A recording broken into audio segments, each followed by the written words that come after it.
जय Hind. Live times आप देख रहे हैं और मैं हूं आपके साथ स्वाति आर्य। स्वागत है आप सभी का बुलेटिन में। अमेरिका और ईरान के बीच जंग के बादल अभी पूरी तरह से छटे नहीं हैं, लेकिन अचानक शांति की एक नई उम्मीद जरूर दिखाई देने लगी है। वजह बने हैं अमेरिकी राष्ट्रपति डोनाल्ड ट्रंप, जिन्होंने महज 5 घंटे के अंदर ही ऐसा यू टर्न ले लिया जिसने पूरी दुनिया को चौंका कर रख दिया है। जी हां, ट्रंप ने पहले बेहद ही आक्रामक तेवर दिखाते हुए ईरान को बड़ी सैन्य कार्रवाई की चेतावनी दी। यहां तक कहा गया कि अमेरिका ईरान के सबसे अहम तेल निर्यात केंद्र खर्क द्वीप पर कब्जा कर सकता है और ईरान को ऐसा सबक सिखाएगा जिसे वो कभी भूल नहीं पाएगा। लेकिन इसके कुछ ही घंटों बाद तस्वीर पूरी तरह से बदल गई। ट्रंप ने अचानक घोषणा कर दी कि ईरान के साथ समझौते पर लगभग सहमति बन चुकी है। डील के ज्यादातर बिंदुओं पर बात तय हो गई है और अब केवल औपचारिक हस्ताक्षर ही बाकी हैं और इसी वजह से अमेरिका फिलहाल ईरान पर हमला नहीं करेगा। तो देखिए, पहले ट्रंप की तरफ से यह कहा गया कि हमला अमेरिका की तरफ से किया जाएगा। खर्क द्वीप की बात यहां पर सामने निकल कर आई, उस पर कब्जे की बात सामने निकल कर आई। एक बड़ी चेतावनी डोनाल्ड ट्रंप की तरफ से दे दी गई और उसके बाद एक बार फिर से डोनाल्ड ट्रंप के सुर पलटते हुए नजर आए। We just made a great settlement of the war with Iran, and we're going to be subject to finalization of documents, which should get done over the next few days. We'll probably have a signing maybe in Europe, and it's a great thing. Stock market's up 1,000 points. That means they like the deal. See, that means they like. If the market goes down, that means they don't like the deal. But it's been up. Oil's dropped. Oil will start coming down to, I think, even lower than it was before. I said I was in Iowa. It was $1.85 a gallon.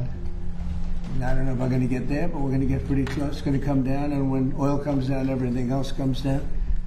And most importantly, we have a deal that Iran will never have a nuclear weapon, which was the whole purpose of what we had to go through to get this. So it was a big, very big thing. But we have a signing soon, and the documents are in pretty final shape. So we'll see. We'll see. Very good. Should be done. That should be done pretty quickly. They want it every bit as much as everybody else wants it. And I think a lot of good relationships can ensue from this. I just spoke with the leaders of many of the countries that were mentioned in the release. I just spoke to Bibi. I spoke to the great heads of nations, Qatar, UAE, Saudi Arabia, Bahrain, Kuwait, and others. And we're going to be talking to Turkey. President Erdogan is great. And it's really a wonderful thing. With a lot of spirit. Pakistan was fantastic. The Prime Minister and I call him the general. He's the general. He's a great general. He's so great that he's actually a field marshal, a step above. And they're all very happy. The whole Middle East is happy. And long beyond the Middle East, the Strait will open as soon as we have it signed. It's a very strong memorandum of understanding. That is a little conceptual, but it's something that's going to get done. And if it doesn't get done for any reason, which I can't imagine that not happening, they want to sign it as much as I do or more. I would say they want to sign it more, maybe a lot more. But it's a very detailed memorandum of understanding, also agreed to by many other countries that have great influence over them, and everybody wants it done. So it's going to get done. The President suggested yesterday that Iran may be tapping along the U.S. Those were the words that you used. What makes you believe that they are sincere this time in wanting to pursue diplomacy? It's the level of enthusiasm for getting it done. And we were hitting them very hard for the last 3 days. We're going to hit them even harder tonight. They knew that. We told them exactly what we were going to do. We explained it exactly because they had no Navy, they had no Air Force, they had any weapons of detection, they had nothing. And so we could tell them exactly there wasn't a thing they could have done about it. And we won this war militarily very early on. The only thing we didn't win was the fake news was, no matter if they could have raised the white flag of surrender, and the fake news would say, oh, they did wonderfully. They didn't do wonderfully. But you know what? They've got a chance to build a country.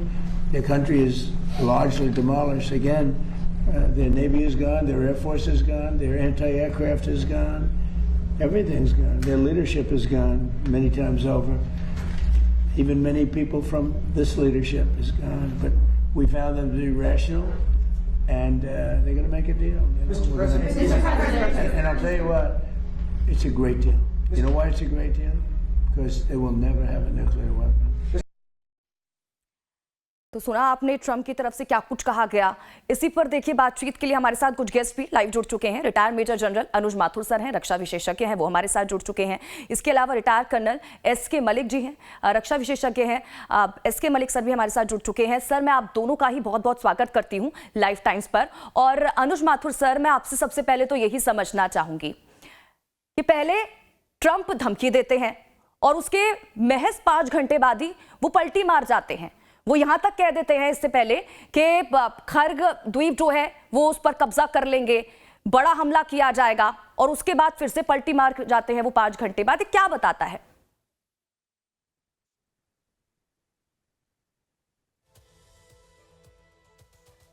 Sir, आपकी आवाज नहीं मिल पा रही है, आप अपने आप को अनम्यूट कर लीजिए। Anuj sir. Okay, I am sorry for that. जय Hind.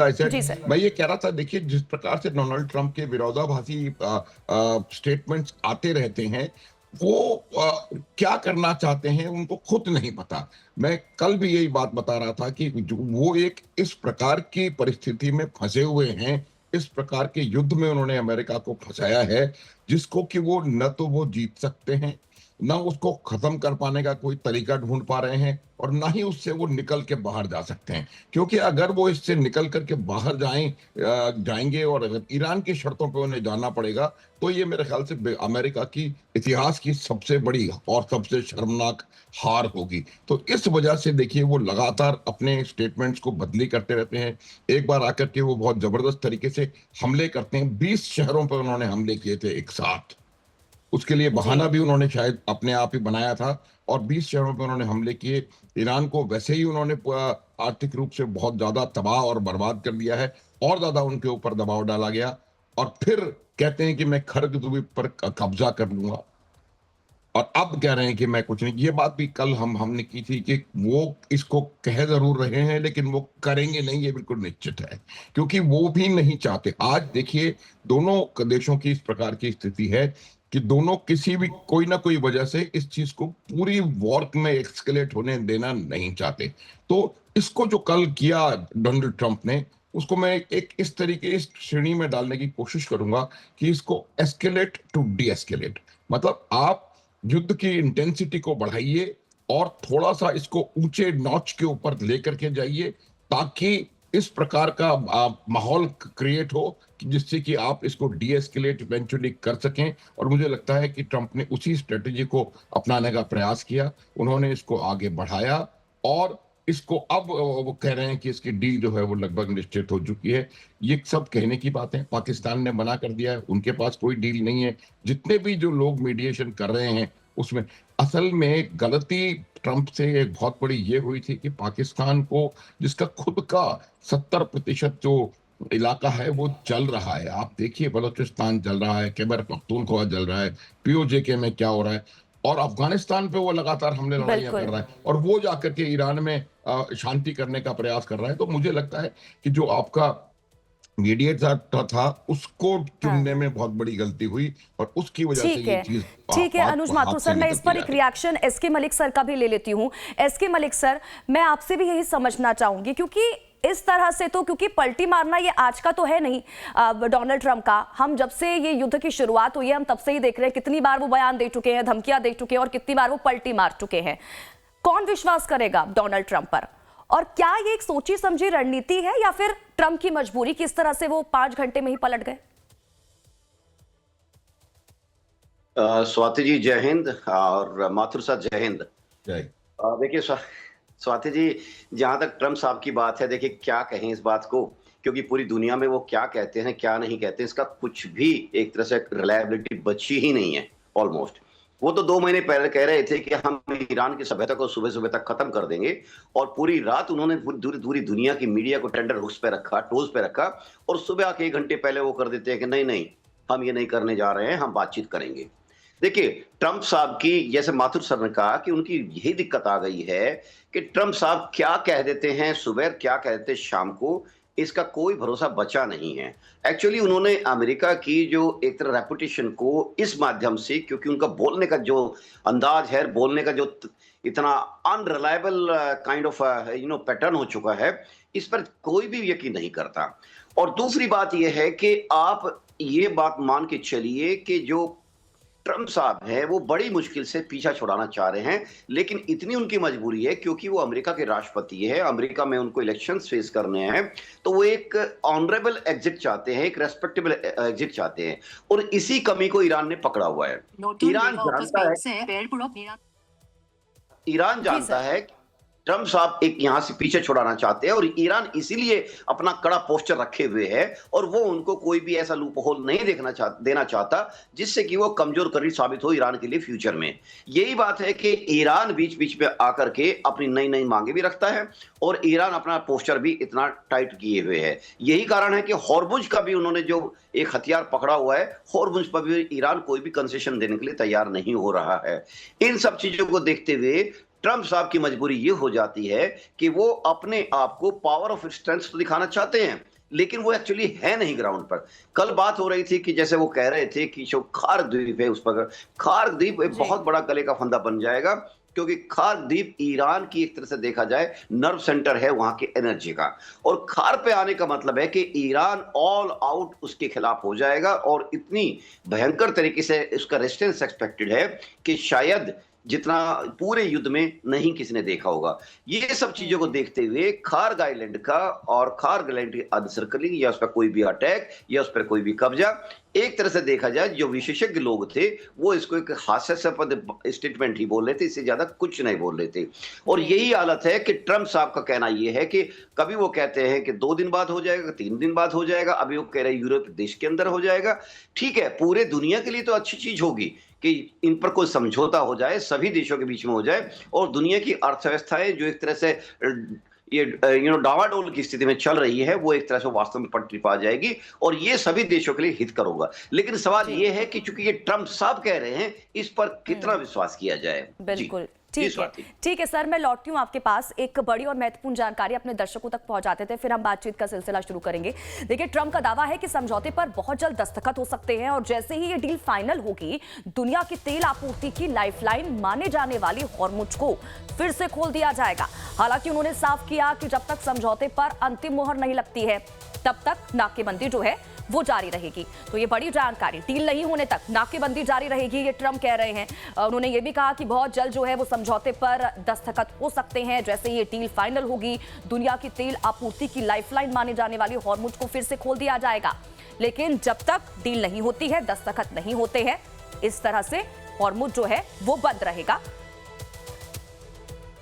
We hope it's going to go relatively quickly, but it's, Is there a 60 or 90 I mean, the day straits are deadline? going to open immediately. It's upon signing. Maybe it'll be Saturday or Or is there a Monday. deadline, though, to get from this to a final deal?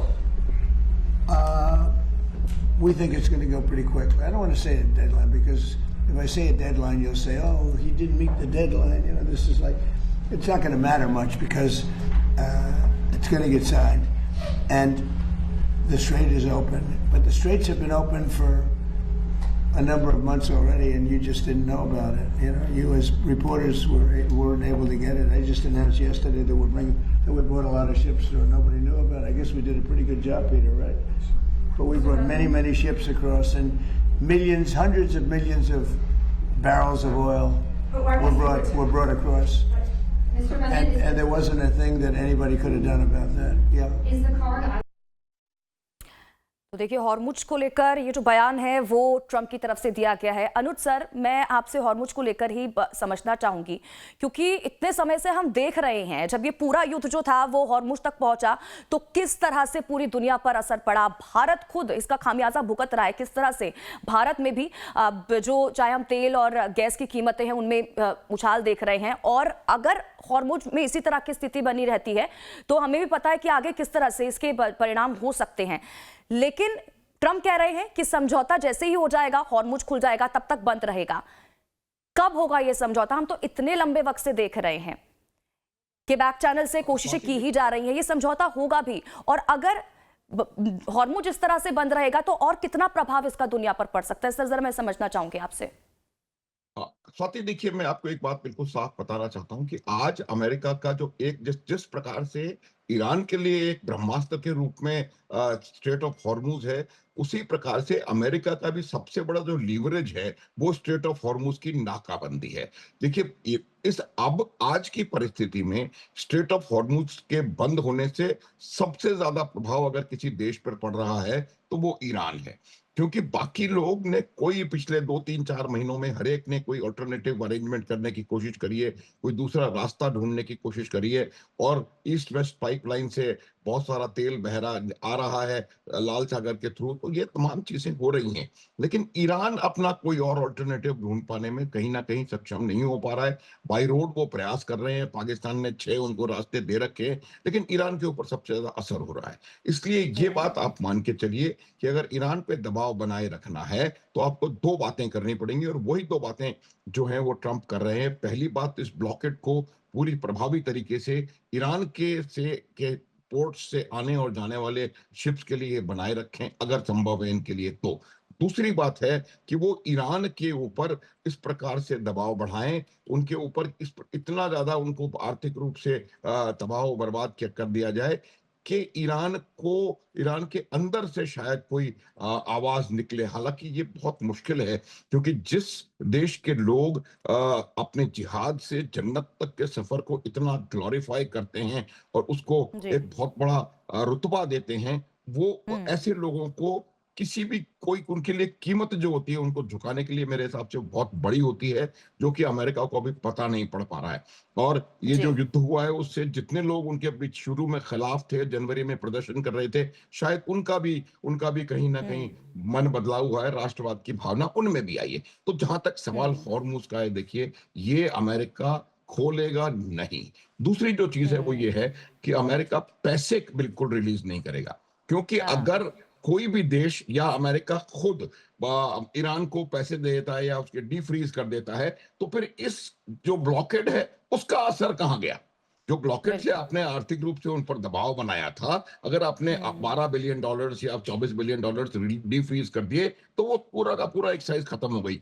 तो America इस बात का भी यकीन करेगा कि ना तो वो हॉर्मुज को खुलने दे जब तक कोई उसकी पसंद की डील ना हो जाए, और दूसरा ना कोई दूसरा देश उनको पैसे दे पाए। देखिए, बातचीत चल रही है, कई लोग कह रहे हैं कि सऊदी अरब और यूएई और इन लोगों ने पैसे दे करके ईरान से अपने लिए कहा है कि भाई आप हमारे ऊपर हमले ना करें, और शायद ये पॉसिबिलिटी भी है, क्योंकि आपने देखा होगा जिस यूएई पर सर्वाधिक हमले हुए थे पिछले फेज में, उसके ऊपर एक भी बम इस बार नहीं दागा गया, और बाकी 3-4 देशों के ऊपर बम दागे गए। ठीक। तो ब्रेक के बाद एक बार फिर से आप सभी का स्वागत है, और यहाँ से सीधा रुख बड़ी और महत्वपूर्ण जानकारी की ओर करेंगे।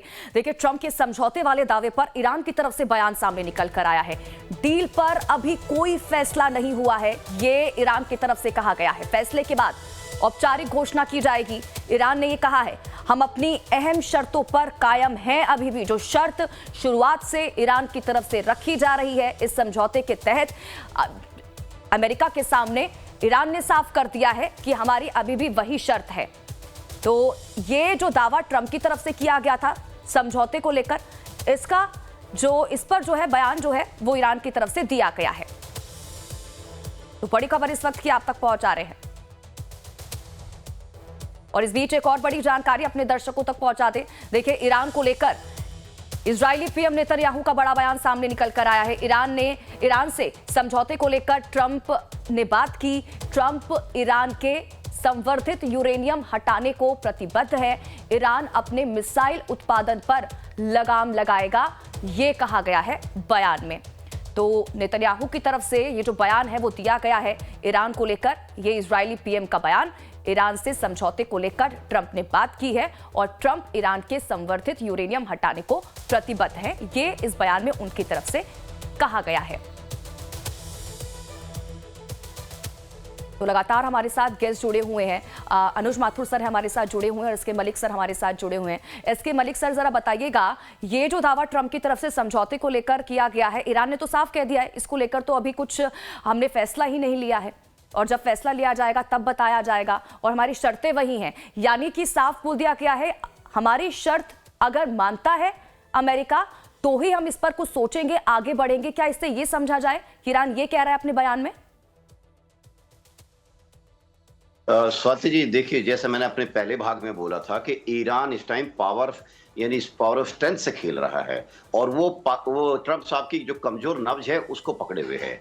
उनको मालूम है कि ट्रंप साहब किसी भी कीमत पर ये समझौता करके यहाँ से एक सेफ एग्जिट चाहते हैं, एक ऑनरेबल एग्जिट चाहते हैं, और इसी चीज को ईरान एक्सप्लॉइट कर रहा है। दूसरी बात यह है कि ईरान को न्यू फाउंड जो स्ट्रेंथ है वो चाइना से मिल रही है। अभी अभी देखिए, पिछले 2 महीनों के अंदर सबसे बड़ा जिसका रोल आया है वो इनडायरेक्टली चाइना का रोल आया है। चाइना कभी भी अपने आप को एक्टिवली मिलिट्री एंगेज नहीं करेगा, लेकिन ये बात सही है क्योंकि चाइना का ईरान के साथ इतना बड़ा समझौता कई सालों से चल रहा है, $400 बिलियन का, तो उनके एक बहुत बड़े बिजनेस रिलेशंस हैं। इसके साथ साथ आप ये देखिएगा, प्रतिबंधों के दौर में ईरान का almost 85 to 90% petroleum export China को ही जाता था, क्योंकि उसमें बाकी देशों के ऊपर प्रतिबंध के कारण एक्सपोर्ट ऑलमोस्ट मिनिमम हो चुका था। ये देखते हुए कि सबसे ज्यादा जो एक्सपोर्ट है, चूंकि एनर्जी रिक्वायरमेंट चाइना की भी इतनी बड़ी है, अभी तक चाइना अपने जो स्ट्रेटेजिक रिजर्व है उनको छू नहीं रहा था, लेकिन अभी अभी जो मीडिया की खबरें हैं उनसे लगता है कि शायद उन्होंने अपने स्ट्रेटेजिक रिजर्व को यूज करना शुरू कर दिया है। लेकिन माना जाता है कि चाइना के पास तकरीबन साल भर का स्ट्रेटेजिक रिजर्व रखा है, इसलिए चाइना को इतना पैनिक नहीं है। तो ये कहानी आते हुए क्योंकि चाइना से पूरी स्ट्रेंथ मिल रही है, हर तरह की वेपनरी, हर तरह का उनका सॉफ्टवेयर, हर तरह का हार्डवेयर, और इसी के साथ सैटेलाइट, ये पूरी की पूरी उनको जो हेल्प मिल रही है वो चाइना से उनको ईरान को मिल रही है। और यही कारण है कि चाइना के साथ की मदद से ईरान एक लेवल ऑफ स्ट्रेंथ से बात कर रहा है अमेरिका से। दूसरी चीज ये है कि अगर कोई बैकडोर चैनल बातें चल भी रही हैं, जैसे कि मेरा मानना है कि जरूर चल रही होंगी, लेकिन उन बातों में ईरान कभी भी वीक पॉइंट पर आकर समझौता नहीं करना चाहेगा। यही कारण है कि वो अपनी पावर पोजीशन को मेंटेन किए है और हर चीज को वो अपनी पावर पोजीशन को रिफ्लेक्ट भी करता है, अटैक का काउंटर अटैक भी करता है। यानी अभी 4 दिन पहले की बात है, उसने इजराइल में तो एक तरह से काउंटर अटैक ने अटैक ही किया था, और जिसको कि उसने बाद में कहा था कि मेरा फिलहाल का ऑब्जेक्टिव खत्म होता है तो मैं अब नहीं करूंगा अगर इजराइल अटैक नहीं करेगा। अब बात यह है कि समझौते में जो शर्तें हैं, खासकर क्या उन पे ईरान मान पाएगा? देखिए, आज की स्थिति में तो ऐसा लगता है कि कुछ भी बात एक कंस्ट्रक्टिव की तरफ बढ़ती नजर नहीं आती। हालांकि जियो पॉलिटिक्स में कहा कुछ नहीं जा सकता, हो सकता है, लेकिन ये बात सच है कि ईरान भी हीट फील कर रहा है जब से ब्लॉकेड का काउंटर ब्लॉकेड अमेरिका ने लगाया है, और शायद यही एक रीजन है कि ईरान बीच बीच में अपनी पोजीशन को थोड़ा सा नरम करता दिखता है, लेकिन बाद में ट्रंप साहब जैसे ही कुछ बयान देते हैं, ईरान साफ साफ मना कर देता है कि ऐसी कोई बात नहीं चल रही है, ऐसा कोई समझौता नहीं चल रहा है, ऐसी कोई शर्तें हम नहीं मानने वाले हैं। तो इन सब चीजों को देखते हुए हम बात कर रहे हैं सर, क्योंकि कई पॉइंट्स उसमें रखे गए थे समझौते में ईरान की तरफ से, और उसमें एक संवर्धित यूरेनियम भी एक महत्वपूर्ण एक पॉइंट था, अब जिसको लेकर अब नेतन्याहू की तरफ से बयान दिया गया है। अनुज माथुर सर, मैं आपसे इस पर रिएक्शन लेना चाहूंगी, क्योंकि ये जो इजरायली पीएम है नेतन्याहू की तरफ से इस पर बयान सामने निकल कर आया है। इस बयान को किस तरह से समझा जाए? उन्होंने कहा है कि ईरान से समझौते को लेकर ट्रंप ने बात की है, वो ये भी कह रहे हैं कि ट्रंप ईरान के संवर्धित यूरेनियम हटाने के लिए प्रतिबद्ध है। क्या समझे इससे? देखिए स्वाति, अगर इस पूरे संघर्ष के दौरान एक देश ऐसा है या एक नेता ऐसा है जो कि अपने एजेंडे के ऊपर पूरी तरह से फिक्स्ड रहा है और उस पे चला है, तो उस देश का नाम है इजराइल और नेता का नाम है नेतन्याहू। उनको पता है वो एग्जैक्टली क्या कर रहे हैं।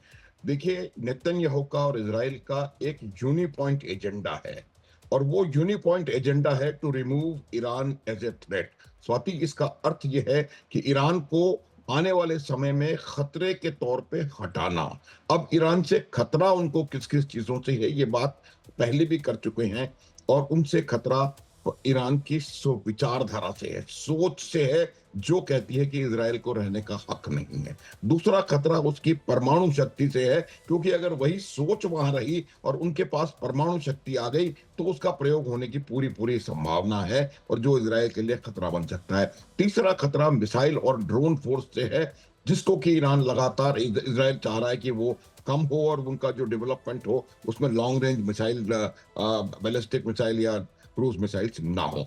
और चौथा और शायद सबसे जरूरी विषय बिंदु है वो उसके प्रॉक्सीज हैं, चाहे वो हमास हो, हूती हो, हिजबुल्लाह हो या और कोई, तो उसके 10-12-13 प्रॉक्सीज हैं ईरान के, जो कि पूरे पश्चिम एशिया में अस्थिरता फैला रहे हैं। सब आतंकवादी हैं, इसमें कोई संदेह की गुंजाइश नहीं है। तो अब उन्होंने हमस को लगभग खत्म कर दिया और हिजबुल्लाह को भी खत्म करने की तैयारी में हैं।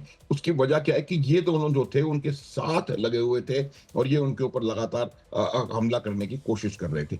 अब अगर ये अब डोनाल्ड ट्रंप उनको अश्योरेंस दे रहे हैं कि ईरान जो है वो अपने परमाणु कार्यक्रम को बंद करेगा, परमाणु का जो जिसको डस्ट बोल रहे हैं ये लोग, उसको, या HEU है 1000 पाउंड, उसको हमें दे देगा या किसी दूसरे देश को दे देगा और प्रॉक्सीज को मदद करना बंद कर देगा, अब जाकर के ये स्टेटमेंट आया है इजराइल से कि भाई वो तैयार है ईरान शर्तें मानने के लिए, इसलिए हम भी थोड़ा सा इसमें लेट अप करने के लिए रेडी हैं। लेकिन मुझे नहीं लगता इजराइल जब तक अपना उद्देश्य हासिल कर लेगा तब तक इससे पीछे हटने वाला है। देखिए, एक चीज आपको माननी पड़ेगी कि ईरान ने 2 चीजें पूरे संघर्ष के दौरान दिखकर डिस्प्ले किया है गजब का, रेजिलियंस और कंसिस्टेंसी। उनके स्टैंड में लगातार कंसिस्टेंसी रही है स्वाति। उन्होंने जब पहले दिन कहा था कि हमें ये और ये चाहिए, वो आज भी उसी पर कायम है। जबकि डोनाल्ड ट्रंप साहब सुबह कुछ कहते हैं, दोपहर में कुछ कहते हैं, शाम को शायद मैं अनुज माथुर सर, यही दिक्कत है। मुझे ऐसा लगता है कि क्योंकि ये पहला दिन से ही हम सवाल कर रहे हैं कि आखिर इस युद्ध से ट्रंप चाहते क्या है, और मुझे लगता है कि ईरान के मकसद और इजराइल के मकसद तो हम सबको पता चल चुके हैं, लेकिन डोनाल्ड ट्रंप का क्या मकसद है ये अभी तक किसी को समझ नहीं आ पाया है। ठीक है अनुज माथुर सर, आप बने रहिए हमारे साथ, अब इस पर लगातार आगे भी चर्चा जारी रहेगी। दोनों ही गेस्ट हमारे साथ जुड़े हुए हैं, आगे भी इन तमाम चीजों को समझने की कोशिश करेंगे कि अब ये युद्ध किस ओर जाता हुआ नजर आ रहा है। 3 दिन 3 जहाजों पर हमला और 3 भारतीयों की मौत। दरअसल पश्चिम एशिया के हॉर्मुज स्ट्रेट और ओमान की खाड़ी पिछले 3 दिनों में भारतीय नाविकों के लिए काफी खतरनाक बन चुका है। अमेरिका ने यहां दादागिरी करते हुए 72 घंटे में 3 ऐसे जहाजों पर हमला किया है जिस पर भारतीय नाविक सवार थे। 10 जून को हुए एक हमले में तो 3 भारतीय नागरिकों की जान चली गई। अभी भी सैकड़ों भारतीय सेलर्स इस वक्त इस खतरनाक पानी में फंसे हुए हैं, जहां पर गुजरता हुआ जहाज मिसाइल या फिर ड्रोन का निशाना बन सकता है। अमेरिका और ईरान की जंग में अब बेकसूर भारतीयों का खून भी बह रहा है, जिसके बाद से ही भारत गुस्से में है और भारत ने कड़े शब्दों में चेतावनी दी है। वहीं FSUI यानी कि forward siemens union of India ने आरोप लगाया है कि अमेरिकी सेना को जब अच्छी तरह पता था कि जहाज पर भारतीय और विदेशी नागरिक मौजूद हैं, अगर जहाज ने किसी निर्देश का उल्लंघन किया भी था तो उसे हिरासत में लिया जा सकता था। हमला क्यों किया? इस घटना में जान गंवाने वाले भारतीय सेलर्स के परिवार सदमे में हैं। इस बर्बर कार्रवाई के तुरंत बाद भारत एक्शन में आ गया है। भारत के विदेश मंत्रालय ने अमेरिकी दूतावास के उप मिशन प्रमुख जेसन मिक्स को दिल्ली में तलब करके कड़े शब्दों में चेतावनी दी है। भारत ने साफ कर दिया है कि ईरान को रोकने के नाम पर इंटरनेशनल वाटर बॉर्डर में निर्दोष नाविकों को निशाना बनाना और आतंकवादियों जैसा रवैया अपनाना मंजूर नहीं होगा। India would like to re-emphasize its position on the recent developments in the Middle East. First, we express our deep concern at the conflict in Iran and the Gulf region that unfortunately began in the holy month of Ramadan, and urged all sides to exercise restraint, avoid escalation, and prioritize the safety of civilians.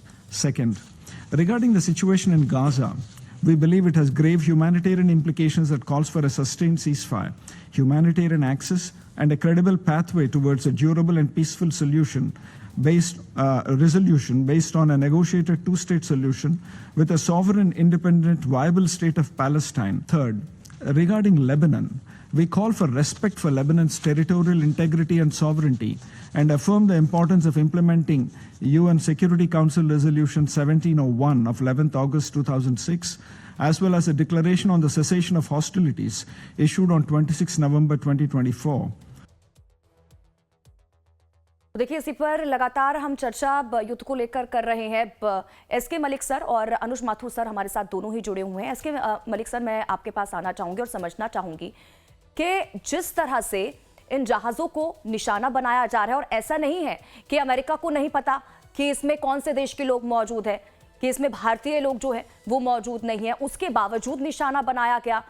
और ये भी ठीक है, क्योंकि अगर उल्लंघन अब किया गया तो आप उनको कब्जे में ले सकते थे। हमला करना क्या वजह रही, ये बड़ा सवाल है यहाँ पर। और सिर्फ चेतावनी ही देने देना भारत की तरफ से कि ये सब चीजें बर्दाश्त नहीं की जाएगी, क्या इतना भर काफी है क्या?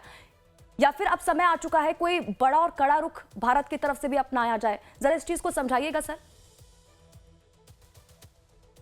जी स्वाति जी, देखिए क्रू की प्रोफाइल जानने के बावजूद किसी भी अमेरिका हो या ईरान हो और उस शिप पे, चाहे वो भारत के हो या किसी देश के हो, अगर उनको मालूम है कि क्रू किस देश से है और क्रू आपके साथ कोई संबंध, कोई ऐसा कोई रूल नहीं तोड़ रहे हैं और आपके साथ संपर्क बनाए हुए हैं, तो ऐसे में हमला नहीं बनता है। ये इंटरनेशनल नॉर्म्स का भी उल्लंघन है।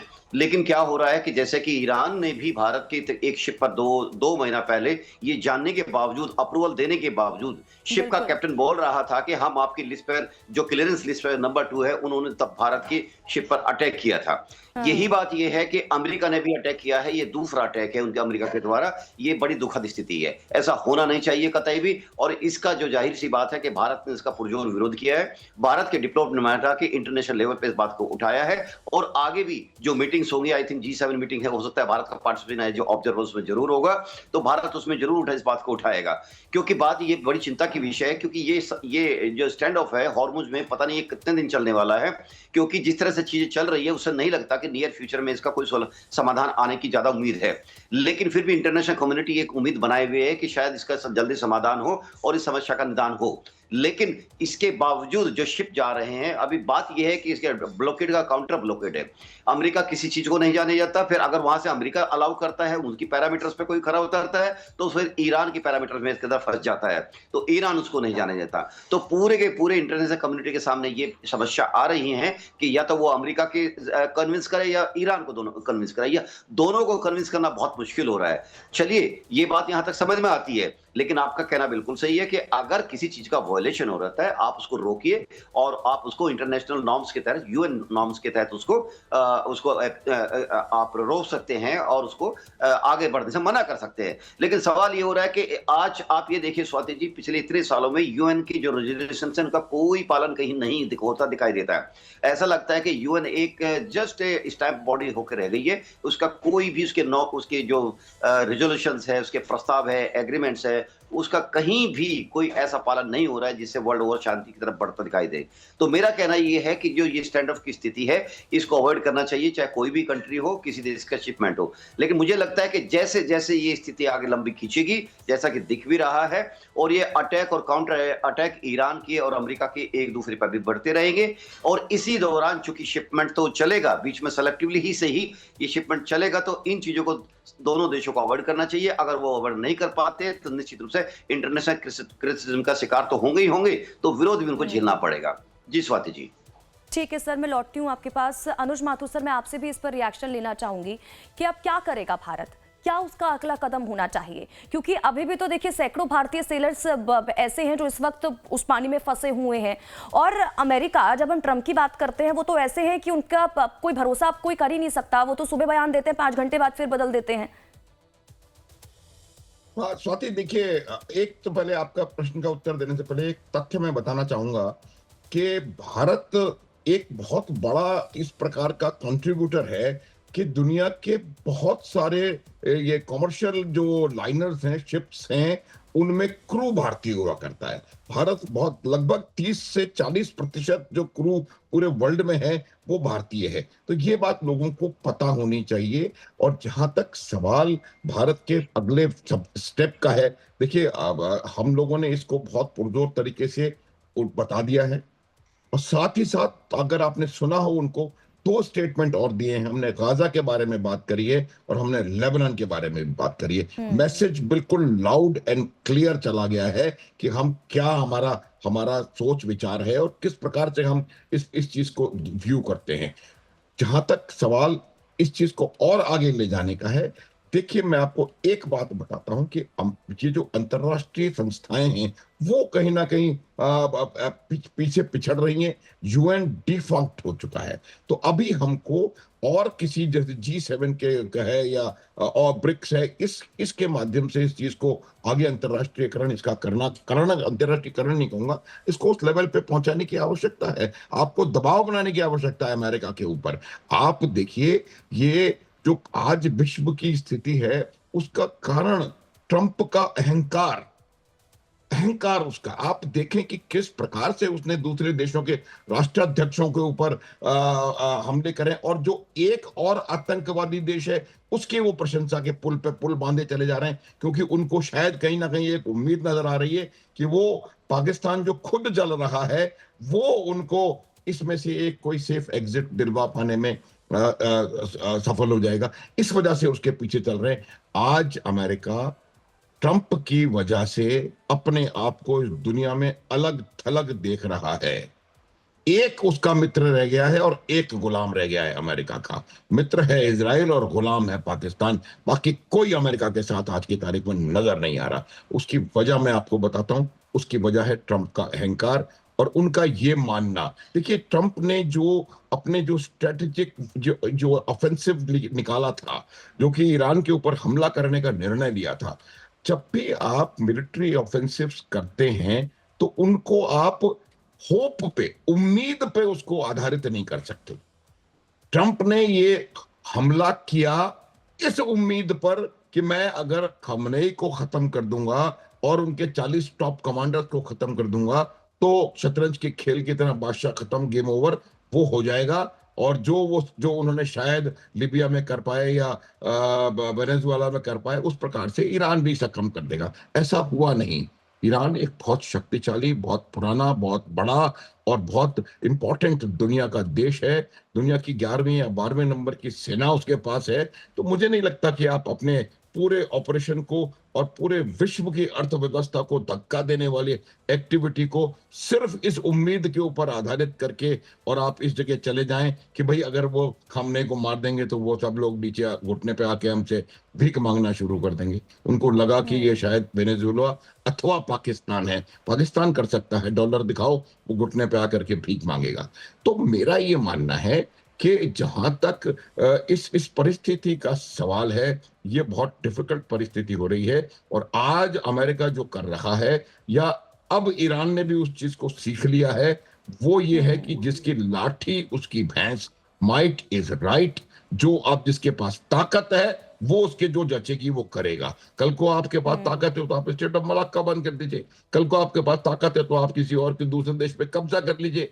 आप ग्रीनलैंड को कब्जा लीजिए, आप कनाडा को अपने साथ मिला लीजिए। तो ये जो अंतरराष्ट्रीय व्यवस्थाओं की दुर्गति करने का जो एक नया ट्रेंड मेरे विश्व में आ गया है, मुझे लगता है वो बहुत घातक है। और पूरी विश्व कम्युनिटी को इसके खिलाफ एकजुट होकर के आगे बात बढ़ानी पड़ेगी। और जो अंतरराष्ट्रीय जो अपने बनाए हुए हैं रूल्स, जो रूल बेस्ड इंटरनेशनल बिहेवियर है, उसको दोबारा लागू करना पड़ेगा।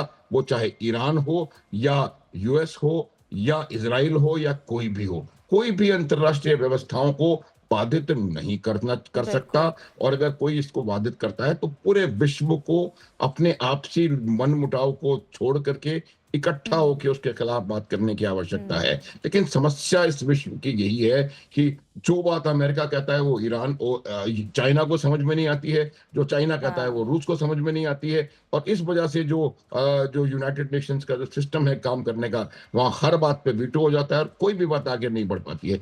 तो मेरा ये मानना है कि हमें अंतरराष्ट्रीय व्यवस्थाओं को सम्मान देने की जरूरत है। हमें इस बात का यकीन करना है कि जो इंटरनेशनल रूल बेस्ड बिहेवियर है कंट्रीज का, उसको आप फॉलो करें।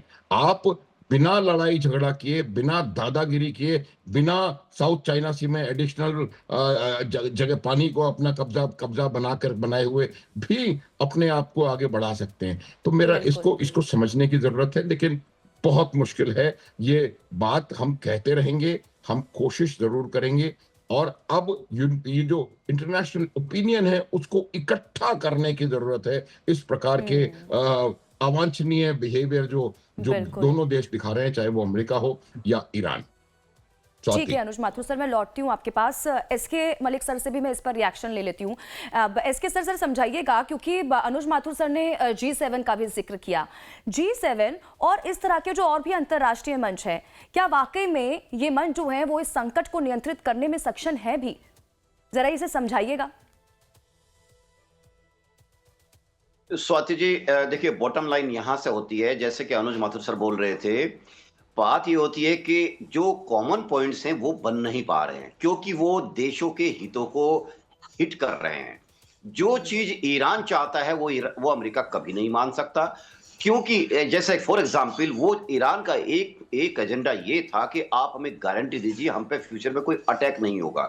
ये कौन कंट्री मान लेगा कि आप पूरे वर्ल्ड के अंदर, या फिर कह लीजिए कि अपने प्रॉक्सीज के तहत आतंकवाद फैलाएंगे, या फिर अपने स्वार्थों को हित करने के लिए प्रॉक्सीज का इस्तेमाल करेंगे, और पूरा वर्ल्ड आपको गारंटी दे देगा कि आप पे कोई अटैक नहीं किया जाएगा या आपके खिलाफ कोई एक्शन नहीं लिया जाएगा।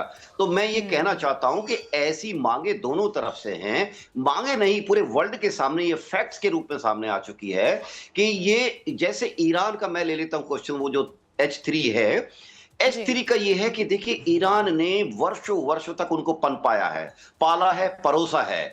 इन पाले परोसे को उसने अपना एक हथियार बनाया है, जिससे कि वो अपने मिलिट्री या जो रिसोर्सेज हैं उनको एक्टिवली इन्वॉल्व ना करके दूर से रिमोट कंट्रोल से ही अपने जो हित है उनको साधित कराता रहा है।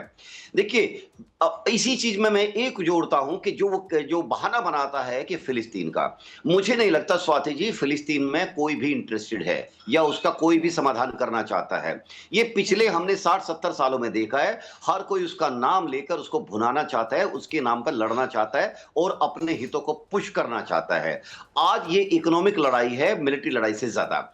मिलिट्री लड़ाई या ये जो प्रॉक्सीज की लड़ाई है, ये मात्र एक टूल्स बन के रह गए हैं। असली काम, असली जो लड़ाई है वो पूरे दुनिया में पूरे अपने हितों को जियो पॉलिटिक्स लेवल पे अपने को सेव करना, अपनी इकोनॉमी को, क्योंकि अल्टीमेटली अगर जिस देश की इकोनॉमी अच्छी है वो देश सस्टेन कर पाएगा।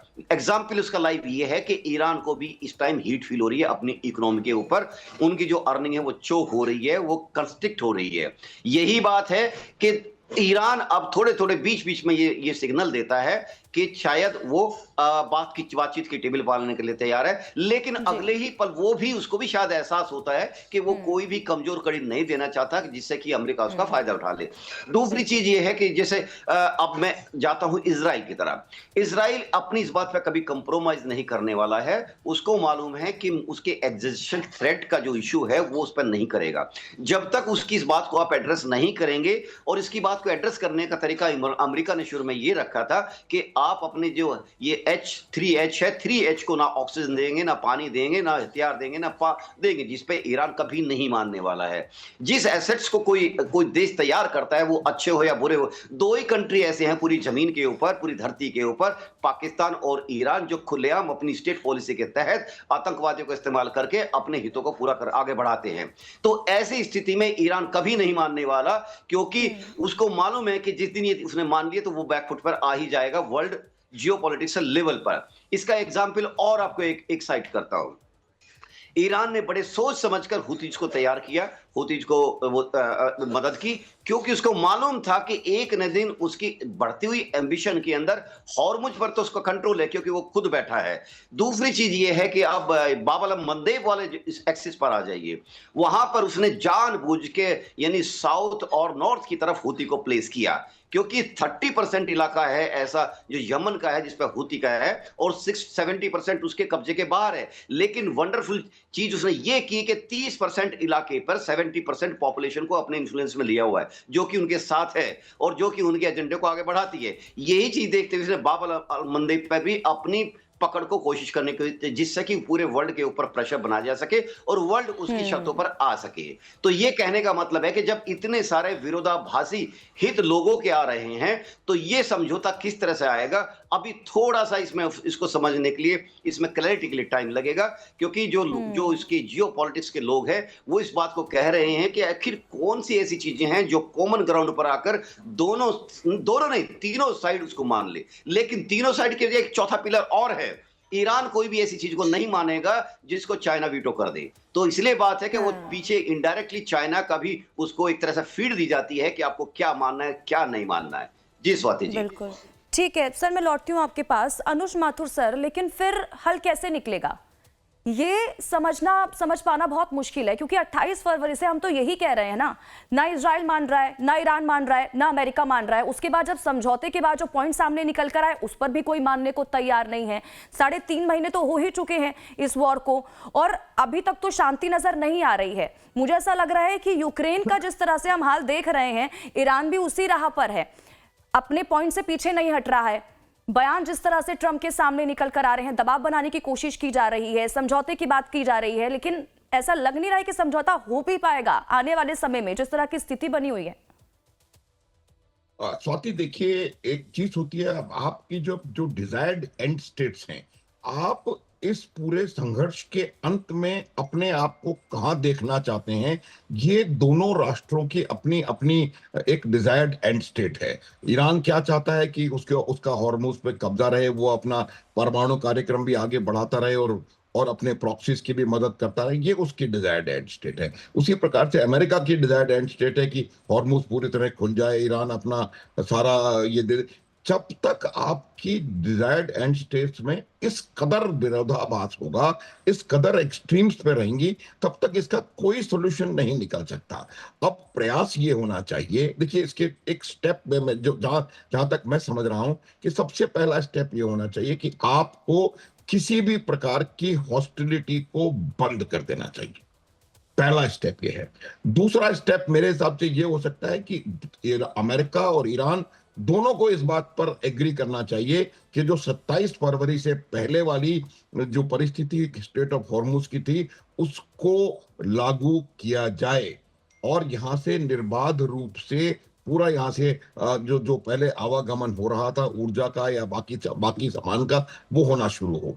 ये चीज इनको समझने की जरूरत है, और फिर उसके बाद आप नेगोशिएट करना शुरू करिए। नेगोशिएशन करने के लिए पहला कदम ये बनाना पड़ेगा स्वाति कि आप हर प्रकार की फायरिंग को, हर प्रकार की हॉस्टिलिटी को रोकें, चाहे वो हॉस्टिलिटी लेबनान में हो रही है या गाजा में हो रही है या स्टेट ऑफ हॉर्मुज में हो रही है या ईरान में हो रही है। तो मेरा ये मानना है कि इसका कोई फिलहाल मुझे अंत नजर नहीं आ रहा, जब तक आप अपनी डिजायर्ड एंड स्टेट्स को टोन डाउन नहीं करेंगे, उसमें लचीलापन नहीं दिखाएंगे और एक पॉजिटिविटी आप नहीं बताएंगे, क्योंकि दोनों को पता है कि ईरान क्या चाहता है और अमेरिका क्या चाहता है।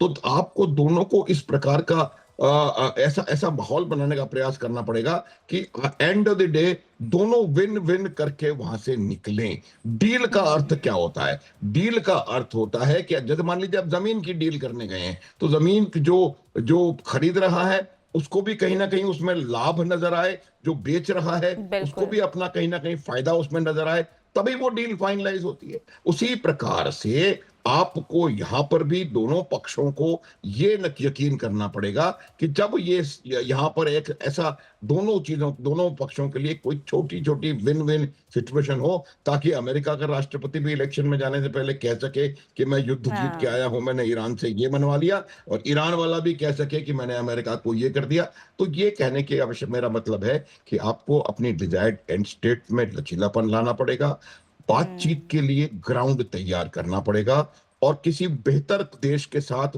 इसे मीडिएशन करवाना पड़ेगा। पाकिस्तान जैसे घटिया मुल्क जो कि खुद एक युद्ध में इन्वॉल्व है, कल परसों उन्होंने अफगानिस्तान के ऊपर हवाई हमले किए हैं, वो पीओजे में बंदूकें चला रहे हैं, वहां के निरीह लोगों को, निहत्थे लोगों को गोलियों से भून रहे हैं, बलोचिस्तान में गंद फैला हुआ है, केपीके में लड़ाई चल रही है, वो क्या शांति करवाएगा आप जाएं?